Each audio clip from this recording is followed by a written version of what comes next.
ಅಂದು ಡಿಸೆಂಬರ್ 31 ಗುಜರಾತ್ನ police station ಒಂದರಲ್ಲಿ ತನ್ನ ಮಗಳು ಕಾಣಿಸ್ತಾ ಇಲ್ಲ ಅನ್ನುವಂತಹ ಮಿಸ್ಸಿಂಗ್ ಕಂಪ್ಲೇಂಟ್ ಅನ್ನ ಕೊಟ್ಟು ಬಿಟ್ರು ಪೋಷಕರು. ಆಕೆಗೆ ಕೇವಲ 10 ವರ್ಷ, ಡೈಲಿ ಸ್ಕೂಲ್ಗೆ ಹೋಗಿ ಬರ್ತಾ ಇದ್ಲು. ಆದ್ರೆ ಆಕೆಯ ತಾಯಿಯ ಬಳಿ ಒಂದು ಆಂಡ್ರಾಯ್ಡ್ ಮೊಬೈಲ್ ಇತ್ತು. ಇದರಲ್ಲಿ 7ರಿಂದ 8 ಇನ್ಸ್ಟಾಗ್ರಾಮ್ ಅಕೌಂಟ್ ಅನ್ನ ಈ 10 ವರ್ಷದ ಬಾಲಕಿ ಓಪನ್ ಮಾಡಿ ಇಟ್ಟಿದ್ಲು. ಸೋಷಿಯಲ್ ಮೀಡಿಯಾದ ಗಂಧಗಾಳಿಯೇ ತಿಳಿದಿರದ ಪೋಷಕರಿಗೆ ಇದರ ಕಿಂಚಿತ್ತು ಮಾಹಿತಿಯೂ ಕೂಡ ಸಿಕ್ಕಿರಲಿಲ್ಲ. 7ರಿಂದ 8 ಅಕೌಂಟ್ ಅನ್ನು ಓಪನ್ ಮಾಡಿದ್ದ ಈ 10 ವರ್ಷದ ಬಾಲಕಿಯ ಒಂದು ಅಕೌಂಟ್ಗೆ ಆಕೆಯ ಹತ್ತಿರದ ಮನೆಯ ಒಬ್ಬ ಯುವಕ 16 ವರ್ಷದ ಬಾಲಕ ಮೆಸೇಜ್ ಅನ್ನ ಹಾಕ್ತಾನೆ.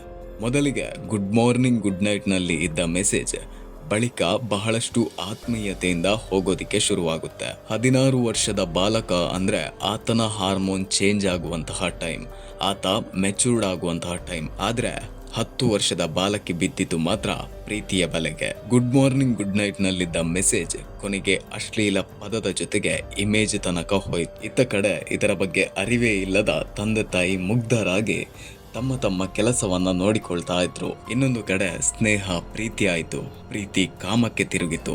ಆದ್ರೆ ಕಾಮ ಇದ್ದಿದ್ದು ಮಾತ್ರ 10 ವರ್ಷದ ಬಾಲಕಿಯ ಜೊತೆಗೆ 16 ವರ್ಷದ ಬಾಲಕನಿಗೆ. ಇನ್ನೂ SSLC ಆಗದೆ ಇರುವಂತಹ ತನ್ನ ಮಗಳು ಈ ರೀತಿಯಾದಂತಹ ಕೆಲಸ ಮಾಡ್ತಾಳೆ ಅನ್ನುವಂತಹ ಅರಿವೇ ಇರಲಿಲ್ಲ ಆ ತಾಯಿಗೆ. ಪ್ರೀತಿ ಅಂದಾಗ ಮದುವೆ ವಿಚಾರ ಬರೋದು ಸಾಮಾನ್ಯ, ಆದ್ರೆ ವಯಸ್ಸಿಗೂ ಮೀರಿದ ಯೋಚನೆ ಬಂದಿತ್ತು ಈ ಮಕ್ಕಳಿಗೆ. ಇನ್ಸ್ಟಾಗ್ರಾಮ್ ನಲ್ಲಿ ಮೆಸೇಜ್ ಮಾಡುತ್ತಾ ಮದುವೆ ವಿಚಾರ ಬಂದಾಗ ಆತ ಹೇಳ್ತಾನೆ, ನಮ್ಮ ಇಬ್ಬರ ಪ್ರೀತಿಗೆ ಒಪ್ಪೋದಿಲ್ಲ, ನಾವು ಓಡಿ ಹೋಗೋಣ ಅಂತ.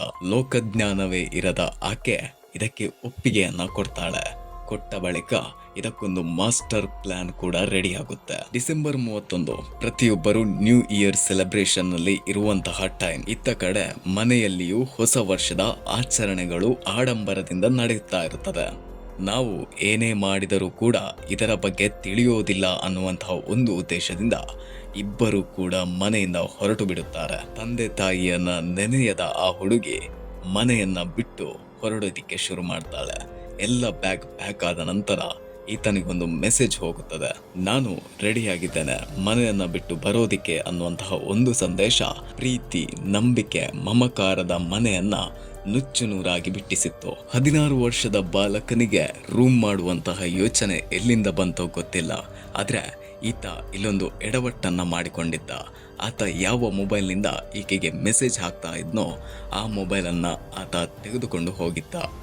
ಎಕ್ಸಾಕ್ಟ್ ಆಗಿ ಇವರೆಲ್ಲ ಏನು ಪ್ಲಾನ್ ಮಾಡಿದ್ರು ಇದರಂತೆ ಒಂದು ರೂಮ್ ಅನ್ನು ಕೂಡ ಮಾಡಿಕೊಳ್ತಾರೆ ಈ ಪುಟ್ಟ ಬಾಲಕರು. ಆಗ್ಲೇ ಹೇಳಿದ್ದೆ ಅಲ್ವಾ, ಪ್ರೀತಿ ಕಾಮಕ್ಕೆ ತಿರುಗಿತು ಎಂದು. ಕಾಮ ಇಲ್ಲಿ ನಲಿದಾಡಿತ್ತು. ಆಕೆಯನ್ನ ಈತ ಅತ್ಯಾಚಾರವನ್ನ ಕೂಡ ಮಾಡಿದ್ದ. ತನ್ನ ಮಗಳು ಬೆಳಗಿನಿಂದ ಕಾಣಿಸ್ತಾ ಇಲ್ಲ ಅನ್ನುವಂತಹ ನೋವಿನೊಂದಿಗೆ ತಂದೆ ತಾಯಿ ಗುಜರಾತ್ನ ಪೊಲೀಸ್ ಸ್ಟೇಷನ್ನ ಮೆಟ್ಟಿಲನ್ನ ಏರುತ್ತಾರೆ. ತನ್ನ ಮಗಳು ಮೊಬೈಲ್ ನಲ್ಲಿ ಆಕ್ಟಿವ್ ಆಗಿರ್ತಾಳೆ, ಆದ್ರೆ ಇವತ್ತು ನಮ್ಮ ಮಗಳು ಕಾಣಿಸ್ತಾ ಇಲ್ಲ ಅನ್ನುವಂತಹ ಒಂದು ಮಿಸ್ಸಿಂಗ್ ಕಂಪ್ಲೇಂಟ್ ಅನ್ನ ಕೊಡ್ತಾರೆ ಗುಜರಾತ್ನ ಪೊಲೀಸ್ ಸ್ಟೇಷನ್ ನಲ್ಲಿ. ಕೇಸ್ನ ಎನ್ಕ್ವೈರಿ ಮಾಡೋದಿಕ್ಕೆ ಹೊರಟ ಪೊಲೀಸರಿಗೆ ಅಚ್ಚರಿ ಮೂಡಿಸುವಂತಹ ಕೆಲವೊಂದು ಸಾಕ್ಷಿಗಳು ದೊರೆಯುತ್ತದೆ.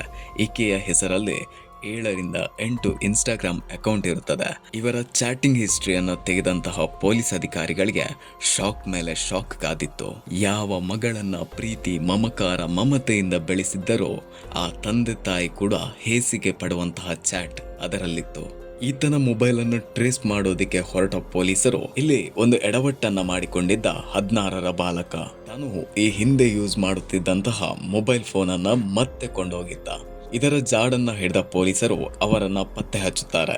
ಪತ್ತೆ ಹಚ್ಚಿದ ಬಳಿಕ ಈತ ಆಕೆಯ ಮೇಲೆ ಅತ್ಯಾಚಾರವನ್ನ ಮಾಡಿದ್ದ ಅನ್ನುವಂತಹ ವಿಚಾರ ಗೊತ್ತಾಗಿ ತಂದೆ ತಾಯಿ ತಲೆ ಕೆಳಗೆ ಹಾಕಿದ್ದರು.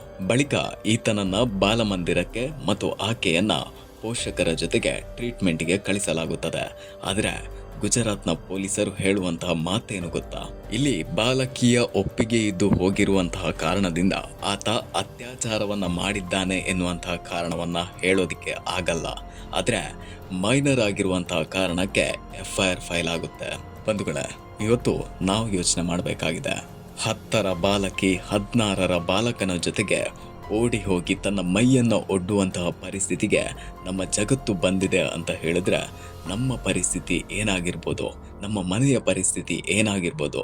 ದಯವಿಟ್ಟು ಪೋಷಕರ ನಿಮ್ಮ ಮನೆ ಮಕ್ಕಳು ಸೋಷಿಯಲ್ ಮೀಡಿಯಾದಲ್ಲಿ ಆಕ್ಟಿವ್ ಆಗಿದ್ರೆ ಅವರ ಕೆಲವೊಂದು ವಿಚಾರವನ್ನ ನೀವು ಟ್ರ್ಯಾಕ್ ಮಾಡೋದು ಅಗತ್ಯ. ಹಾಗೇನೆ 10ರ ವಯಸ್ಸಿನ ಬಾಲಕಿಗೆ ಮೊಬೈಲ್ ಕೊಡುವಂತಹ ಪೋಷಕರಿಗೆ ಏನು ಹೇಳಬೇಕೋ ಗೊತ್ತಿಲ್ಲ.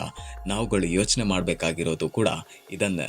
ಇಂದಿನ ಜಗತ್ತಿನಲ್ಲಿ ಹೈಯೆಸ್ಟ್ ಕಂಟೆಂಟ್ಗಳು ನ್ಯೂಡ್ ಕಂಟೆಂಟ್ಗಳು ಆಗಿರೋದ್ರಿಂದ ಬಹಳಷ್ಟು ಹೆಣ್ಣಿನಿಂದ ಗಂಡಿನವರೆಗೂ ಕೂಡ ಟೆಂಪ್ಟ್ ಆಗುವಂತಹ ಪರಿಸ್ಥಿತಿ ಬಂದಿದೆ. ನಿಮ್ಮ ಮಕ್ಕಳು ಕೇಳುವಂತಹ ವಿಚಾರ, ಆಡುವಂತಹ ಮಾತು, ಹಾಗೇನೆ ನೋಡುವಂತಹ ವಿಚಾರದ ಬಗ್ಗೆ ದಯವಿಟ್ಟು ಗಮನದಿಂದಿರಿ. ಹಾಗೇನೆ ಇದು ಯಾವುದೋ ಒಂದು ಕಾಲ್ಪನಿಕ ಕಥೆ ಅಲ್ಲ.